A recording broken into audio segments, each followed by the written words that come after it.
Smells Like Teen Spirit. So, again, we're in 4/4. I assume you're now looking at the sheet music. We have a rhythm which is a 3-beat and then another 3-beat, but you need to look at the rhythms because they are different from one half of the bar to the other. So the first one is this. 1, 2, 3.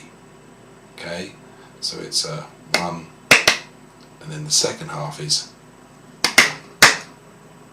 So I would recommend clapping this first. You're getting. So the first one is a longer first beat, and then into the other two, and the second one is a shorter first beat, and the other two are longer. So you. And what we're going to play is an E power chord, which is the low E string open, second fret on the A, and we're going to get. And I'm doing that as a down, up, down.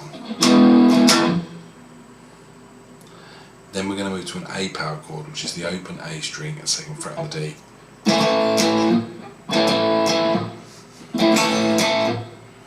Okay, so we get this.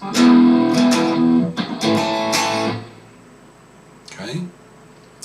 Then we're going to move using exactly the same rhythms, so this is why we need to get these rhythms clear, to a G power chord, which is the 3rd fret and the 5th fret. And then it's going to come down just like we did from the E to the A and the G to the C. So we get this. And that's going to go around a couple of times, so we're going to get this.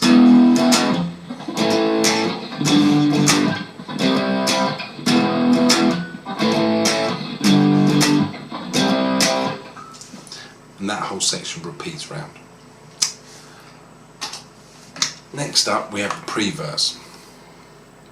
Now the pre-verse is just a 2-note motif, but we have a rest and then we do the motif, which the motif itself is easy to play because it's just open B, open top E, which is going to ring for 6 beats. But the thing to notice here is that there was a rest on beat 1, so it's going to come in 1, 2, 3, 4, 1. So we actually start playing on beat 2. So it's 1, 2, 3, 4, 1. 3, 4, 1. Okay, and that's going to repeat around 4 times. So whilst in terms of the notes it's dead easy to play, the timing is what you need to pay attention to here. Okay, so you're coming in on beat number 2. When you play with the backing tracks it will make a bit more sense, but bear that in mind. Onto the bridge section. The bridge section is a fairly straight affair, same 2 notes, but now we're going to they're going to be played more often, so we're going to get 1, 2, 3, 4, 1, 2, 3 and 4. Okay, rhythmically.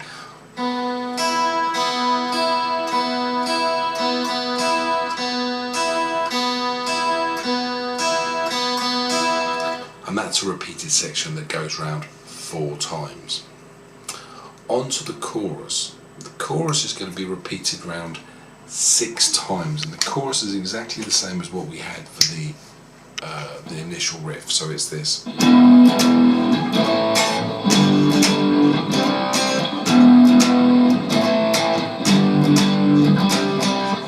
Okay. After we've done that 6 times, we move on to this little section, which is going to go, which is the rhythm of 1 and 2 and. On that 3rd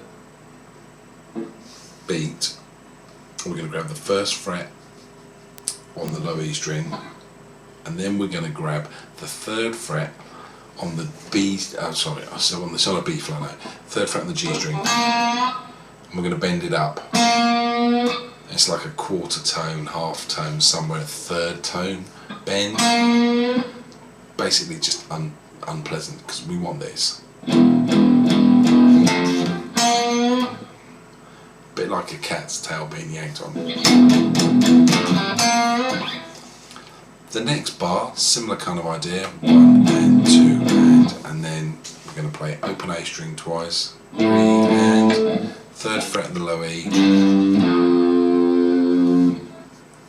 down to the 1st fret of the low E, so you get 1 and 2 and 3 and 4 and 1 and 2 and 3 and back to 1 and 2 and 3, 1 and 2 and 3 then we have an instruction which is go to the sign, DS Alfine, which is go to the sign. So we look for the sign and we'll see that the sign lives on the beginning of the pre-verse section, which was bar number 5. So you need to bear that in mind, which is going to take you all the way back up. You're going to play all the way through and then you're going to come through to the end, which is going to go